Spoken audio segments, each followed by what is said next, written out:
नंतर मग आम्ही गेलो दुसऱ्या ब्रिजवरती, पण आम्ही तिथं काही आंघोळी वगैरे नाही केल्या. आम्ही फक्त तिथं 15 ते 20 मिनटं बसलेलो आहे. नंतर आम्ही काही फोटो वगैरे काढले म्हणले इकडं पाडले म्हणता म्हणून मी तसं म्हणते. नंतर मग आम्ही गेलो आहे महादेवाच्या मध्ये काय म्हणता ब्रिजवरती मंदिर आहे आणि बापरे तिथं गेल्यानंतर ते संध्याकाळचं वातावरण आणि ती हवा आणि एकदम शांतता, खरंच मनाला एकदम प्रसन्न वाटत होतं. आणि त्या समुद्राच्या लाटांचा आवाज कसं काही कानामध्ये आवाज येत होता खूप, आणि इतकं छान वाटत होतं. आम्ही मंदिरामध्ये गेलो, दर्शन घेतलं आणि इथे जवळजवळ आम्ही 15 ते 20 मिनटं बसलेलो आहे. पण खरं सांगू का मनाला खूप छान वाटत होतं. आणि त्या समुद्राच्या लाटांचा आवाज आणि तो वारा, बाप रे बाप, एकच नंबर. नंतर मग आम्ही बसलो सर्वजण उंटावरती. भाऊ म्हणे सर्वजण उंटावरती बसा, आई, बहिणी, मी, मामा सर्वजण बसलो आम्ही. कारण आपण प्रत्येक गोष्टीचा आनंद घेतला गेला पाहिजे, कारण अशी वेळ पुन्हा येत नाही. आणि वेळ जरी आली तरी काही वेळेस आपलं शरीर आपल्याला साथ देत नाही. त्याच्याकरता जी वेळ आली ती मस्त आपण एन्जॉय करून घ्यायची. चला म्हटलं ठीक आहे. आणि खरं सांगू का मनाला इतकं भारी वाटत होतं संध्याकाळचं वातावरण, आणि आम्ही उंटावरती बसलेले खरंच. नंतर मग आम्ही आलो जेवण करण्यासाठी.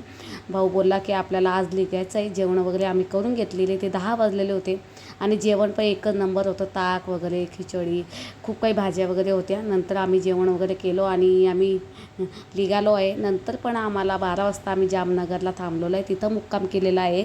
आणि नंतर मग आम्ही सकाळी निघालो आहे. पण मी जास्त काही व्हिडिओ घेतल्या नाही, कारण खूप काही दगदग होत होती. 5 दिवस आम्ही प्रवास केला, पण आम्हाला वाटलं नाही की आम्ही 5 दिवस फिरलेलो आहे. आणि भावाने गाडी एकच नंबर चालवलेली आहे, एकदम शांतता, आरामात. काही त्या गोष्टीचं आम्हाला हे नाही की म्हणजे अशी दगदग झाली जास्ती नाही, अजिबात नाही. आम्ही 4 वाजता घरी आलेलो आहे. मी काही मस्त फ्रेश वगैरे झाली, कपडे वगैरे धुवून घेतलेले आहे, कारण मला दुसऱ्या दिवशी जायचं होतं कामावरती.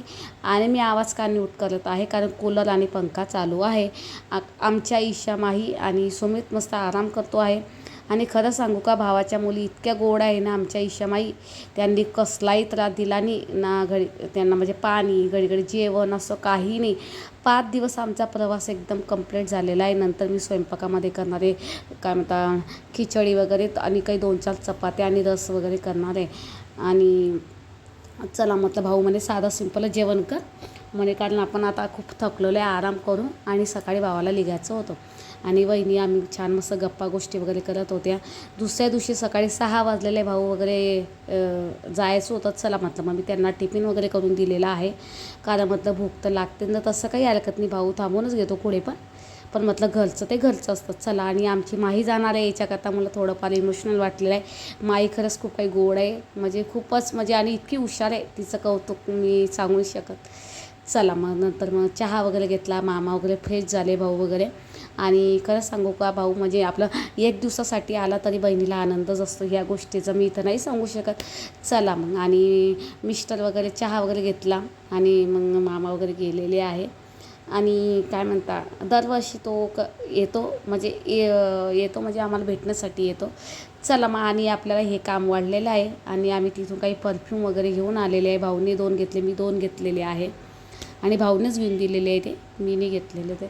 चला. आणि आपल्याला हे काम वाढलेलं आहे. आपण गावाला एकदम मनसोक्त फिरतो, पण घरी आल्यानंतर हे काम आपल्याला वाढतं आहे. चला म्हटलं ठीक आहे, काही हरकत नाही. नंतर मी काल दुपारीच कपडे वगैरे धुवून घेतलेले होते. आता घडी वगैरे करून व्यवस्थित कपाटामध्ये ठेवून देणार होती, कारण मला जायचं होतं 10 वाजता कामावरती. आणि हो, तुम्ही आमची व्हिडिओ बघत असतील तर काय म्हणता लाईक करा, सबस्क्राईब करा आणि हे करा, फॉलो करा. चला मग. Okay, bye. व्हिडिओ आवडल्यास व्हिडिओला लाईक करा.